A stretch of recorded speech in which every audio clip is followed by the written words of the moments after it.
Hello दोस्तों, आज हम बात करेंगे एक ऐसे टॉपिक पर जो पूरे दिल्ली एनसीआर में मोमोज की तरह गर्म है। आज हम बात करेंगे दिल्ली के स्ट्रे डॉग्स को हटाने के फैसले पर और इनकी बढ़ती पॉपुलेशन और इनके बाइट केसेस के बारे में, और क्या इनको दिल्ली की सड़कों से हटा देना ही एक सॉल्यूशन है या और भी कोई सॉल्यूशन हो सकता है।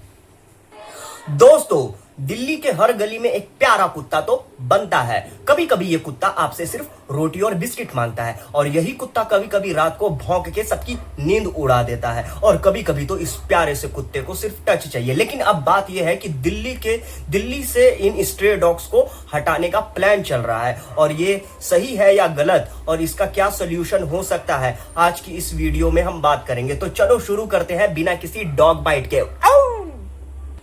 पहले हम बात करेंगे दिल्ली में स्ट्रे डॉग्स का सीन क्या है। दोस्तों, दिल्ली में स्ट्रे डॉग्स हर जगह है। गली में, पार्क में, सोसाइटी के गेट पे, रेलवे स्टेशन से लेकर मेट्रो स्टेशन पे, बस स्टैंड पे, और तो और एम्स और सफदरजंग जैसे हॉस्पिटल के बाहर भी। इंडिया में लगभग 35 मिलियन स्ट्रे डॉग्स हैं। काश इतने सब्सक्राइबर मेरे एक साल में हो जाते। कभी कभी ये कुत्ते बहुत ही क्यूट लगते हैं, तो कभी कभी इनसे बहुत ही डर लगता है, क्योंकि डॉग बाइट्स के केसेस दिन पर दिन बढ़ते जा रहे हैं। दिल्ली में हर साल हजारों लोगों को स्ट्रे डॉग्स कुत्ते काट लेते हैं, लेकिन हजारों लोग जो इन कुत्ते को परेशान करते हैं उनके बारे में कभी भी कोई बात नहीं करता है। कभी कभी उन पर पत्थर फेंकना, कभी ठंडा पानी डाल देना, होली पर उन पर रंग लगा देना, और दिवाली पे उनके पूंछों में पटाखे बांधकर जला देना, और तो और कूड़ा कचरे का ढेर, खाने की कमी, ये सब इनकी जिंदगी को मुश्किल करता है। बिल्कुल ए दिल है मुश्किल की तरह। और आपने भी तो देखा ही होगा अपने आस पड़ोस में, कुछ लोग इनको दूध, ब्रेड, बिस्किट, रोटी देते हैं, और वहीं कुछ लोग इनको कहते हैं कि भगाओ इनको, इनसे बदबू आती है। ये लोग कहीं भी हग मूत देते हैं। और सोसाइटी के व्हाट्सएप ग्रुप में तो ये टॉपिक हमेशा खड़े लोड़े की तरह गर्म रहता है। मुझे आज भी याद है दोस्तों, एक बार जब मैं स्कूल से घर लौट रहा था तो अचानक से 4-5 कुत्ते मेरे पीछे पड़ गए दोस्तों, और मैं भागा बहुत जोर से भागा दोस्तों। उस दिन पहली बार मुझे गांड फटने का एहसास हुआ। अगर आपके साथ भी ऐसा कोई किस्सा हुआ है तो कमेंट में जरूर बताना। अब हम बात करेंगे दोस्तों कि गवर्नमेंट ऐसा क्यों कर रही है, क्यों वो इन स्ट्रे डॉग्स को दिल्ली की सड़कों से हटाकर शेल्टर में रखना चाह रही है। तो दोस्तों, क्या है ये प्लान?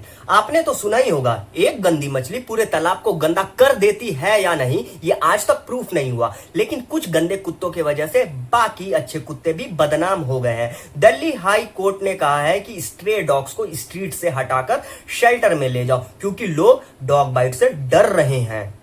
एक आंटी ने तो कहा कि उनके बेटे को कुत्ते ने काट लिया, पर आंटी ने यह नहीं कहा किसी से कि उनका बेटा डेली स्कूल से आते वक्त उस कुत्ते पर पत्थर मारता था। और अब आंटी कहती है कि उनको सेफ नहीं लगता है सोसाइटी में। और एक आंटी ने तो कहा कि उनके मोहल्ले का कुत्ता डेली सुबह आके उनके घर के सामने एक लैंडा हग देता है। और दोस्तों, लैंडा से याद आया, कुत्ते का लैंडा और चिड़ियाघर का गैंडा दोनों ही सख्त होते हैं। और एक बड़ा रीजन है सिटी का लुक। याद है दोस्तों, G20 समिट, तब भी दिल्ली के सारे कुत्तों को शेल्टर्स में रखा गया था ताकि दिल्ली सुंदर लगे। तो सोचो दोस्तों, जब दिल्ली को सुंदर बनाने के लिए गवर्नमेंट ये स्टेप्स ले रही है, तो सोचो जब इंडिया को सुंदर बनाने का टाइम आएगा तो कहीं सारे पशु पक्षियों को सरकार चांद पर ना भेज दे, और चांद पर भी तो कुत्ता लैंडा हगेगा, लैंडा।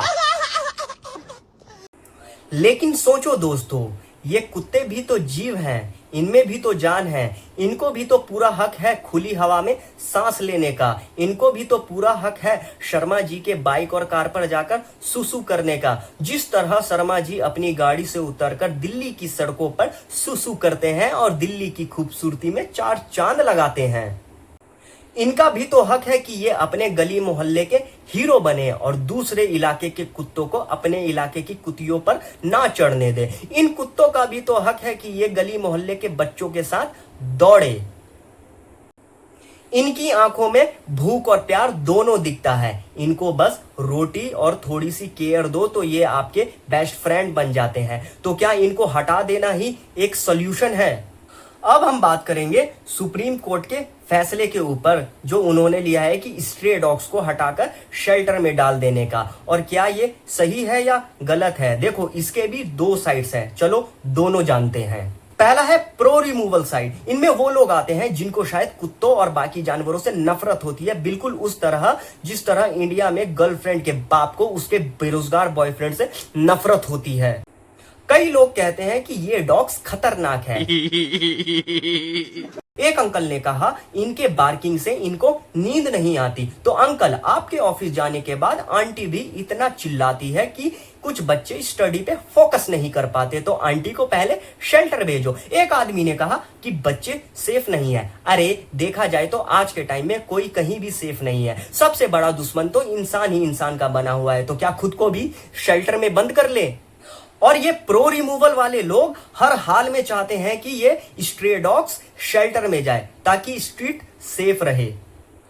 अब हम बात करते हैं दोस्तों दूसरे साइड की, जो है एंटी रिमूवल साइड। इनमें वो लोग आते हैं जो कुत्तों से इतना प्यार करते हैं जितना सलमान खान ने निर्जला से किया था तेरे नाम में। तेरे नाम। एनिमल लवर्स बोलते हैं कि ये गलत है।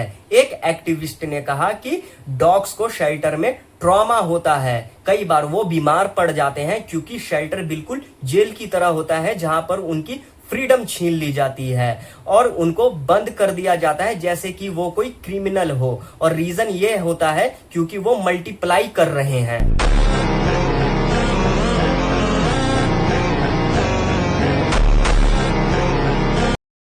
अरे इंसानों की पॉपुलेशन भी तो देखो। इंडिया आज दुनिया में नंबर 1 है पॉपुलेशन में। 1.4 बिलियन लोग हैं। हम भी तो बच्चा पैदा कर रहे हैं नॉन स्टॉप, टांग उठा के थूक लगा के।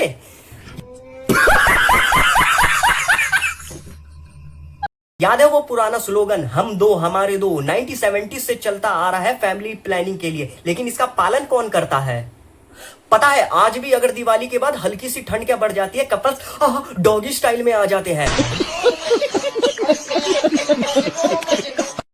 और फैमिलीज में तो 3-4 बच्चे होना कॉमन है। हमारे वजह से सिटीज ओवर क्राउड हो रही है, ट्रैफिक, पोल्यूशन, घर की कमी, बेरोजगारी। तो हम इंसानों को कोई क्यों नहीं ब्लेम करता है, सिर्फ कुत्ते और कुतियों को ही क्यों ब्लेम करते हैं। इन डॉग्स को भी तो जिंदा रहने का हक है जैसे हमें। पता है भूटान ने स्ट्रे डॉग्स का इशू सॉल्व किया स्टरलाइजेशन से, बिना उन्हें शेल्टर जैसे जेल्स में डाले बिना। तो क्या हम भी वैसा नहीं कर सकते? आप क्या सोचते हो, स्ट्रे डॉग्स को हटाओ या इनको प्यार दो? और आपकी फैमिली में कितने बच्चे हैं और आपकी पड़ोस की फैमिली में कितने बच्चे हैं, कमेंट्स में जरूर बताना। चलो एक कहानी सुनाता हूँ, गोटी की कहानी। गोटी नाम का एक कुत्ता था, दिल्ली की सड़कों पर भटकता था, भूखा और प्यासा। एक दिन शर्मा जी के बॉस ने शर्मा जी को ऑफिस में घोड़ी बना दिया। फिर क्या, शर्मा जी एंग्री मोड में अपने घर लौट रहे थे और अपनी हाथी जैसी गाड़ी गोटी पर चढ़ा दी। गोटी का पैर टूट गया, लेकिन एक एनजीओ ने उसे रेस्क्यू किया, वैक्सीनेशन की, स्टरलाइजेशन किया और गोटी को एक प्यारे से घर में दे दिया जहां गोटी को बहुत प्यार करते हैं। और आज गोटी हर शाम बोटी तोड़ता है। ये गोटी कोई कुत्ता नहीं बल्कि एक उम्मीद है। हर स्ट्रे डॉग्स के लिए एक ऐसा घर हो सकता है, बस थोड़ी सी मेहनत चाहिए। पर सच ये है कि शेल्टर्स में जगह नहीं है, और वो शेल्टर नहीं, जेल है, जेल, जहां इन कुत्तों को घुटन सी होगी जैसे हम इंसानों को ओवर क्राउडिंग से होती है। ठीक वैसे ही जैसे लिफ्ट में जगह कम होती है और कोई मोटा सा आदमी आके अपनी गांड टिका के लिफ्ट के दरवाजे पे खड़ा हो जाता है, उसी तरह इन डॉग्स को भी शेल्टर में सफर करना पड़ता है। एक बार इन कुत्तों की आंखों में देखो, इनमें भी वो प्यार है जो हम में है, इनमें भी वो इमोशंस है जो हम में है। और ये वॉइसलेस नहीं है, इनमें भी वॉइस है, पर इनकी वॉइस हर कोई नहीं समझ पाता। जिस तरह एक इंसान बचपन से ही गूंगा पैदा होता है, तो क्या वो वॉइसलेस हो गया? जी नहीं। जिस तरह उस इंसान को समझा जा सकता है, उसी तरह इन कुत्तों को भी। तो क्या हम इन कुत्तों के लिए कुछ नहीं कर सकते? जिस तरह हम अपने पॉपुलेशन को कंट्रोल नहीं कर पाते इतने सारे फ्लेवर कॉन्डम होते हुए भी, तो इन कुत्तों को भी माफ कर देना चाहिए। भैया एक man force chocolate flavour condom देना। अब हम बात करते हैं असली सॉल्यूशन क्या है। गवर्नमेंट शेल्टर तो बना रही है पर मेरे हिसाब से वो गलत है क्योंकि वो जेल जैसा है। एनजीओ का कहना है वैक्सीनेशन और स्टरलाइजेशन करो। जैसे इंसानों के लिए फैमिली प्लानिंग है, वो स्लोगन हम दो हमारे दो, जिसका पालन लोग बिल्कुल ट्रैफिक सिग्नल के तरह करती है, उसी तरह डॉग के लिए भी अप्लाई होना चाहिए वैक्सीनेशन और स्टरलाइजेशन से पॉपुलेशन कंट्रोल करना बिना उनकी फ्रीडम छीने। और इन सब में हम सब भी हेल्प कर सकते हैं अपने एरिया में डॉग को फीड करके, उनको अडॉप्ट करके। जिस तरह हर साल गली मोहल्ले में दशहरा, रामलीला और जागरण के नाम पर चंदा लिया जाता है, उसी तरह हम सब अपने आस पड़ोस में चंदा इकट्ठा करके अपने सोसाइटी के छोटे छोटे पप्पी और कुत्तों को वैक्सीनेशन और स्टरलाइजेशन करवा सकते हैं। और हम एनजीओ की मदद भी ले सकते हैं या उनको सपोर्ट कर सकते हैं। जिस तरह इंडिया में पॉपुलेशन के लिए अवेयरनेस चाहिए, उसी तरह डॉग्स के लिए कम्युनिटी इन्वॉल्वमेंट भी जरूरी है। 3 सिंपल सोल्यूशन है। पहला तो हो गया स्टरलाइजेशन और वैक्सीन जो डॉग की पॉपुलेशन को कंट्रोल करता है। दूसरा है डॉग फीडिंग, अगर कुत्ते भूखे नहीं होंगे तो वो एग्रेसिव भी नहीं होंगे। अपने एरिया में डॉग फीडिंग जोन बनाओ। तीसरा हो गया अडॉप्शन। बहुत सारे ऐसे लोग हैं जो सिर्फ महंगा कुत्ता अडॉप्ट करते हैं। अगर आप गली मोहल्ले का भी एक कुत्ता अडॉप्ट करते हो तो स्ट्रे डॉग्स की पॉपुलेशन कम होने लगेगी। तो दोस्तों ये था स्ट्रे डॉग का इशू, थोड़ी सी प्रॉब्लम थोड़ा सा प्यार। जिस तरह हम इंसान पॉपुलेशन से लड़ रहे हैं बिना जेल्स में डाले, उसी तरह डॉग्स के साथ भी होना चाहिए। तो अब तुम्हारी बारी है, अपने एरिया के कुत्ते के लिए कुछ करो, रोटी दो, वैक्सीनेशन करवाओ, स्टरलाइजेशन कराओ या एक कुत्ता अडॉप्ट करो। अगर ये वीडियो अच्छी लगी तो प्लीज लाइक, शेयर और कमेंट करना। तब तक के लिए bye, take care, good night.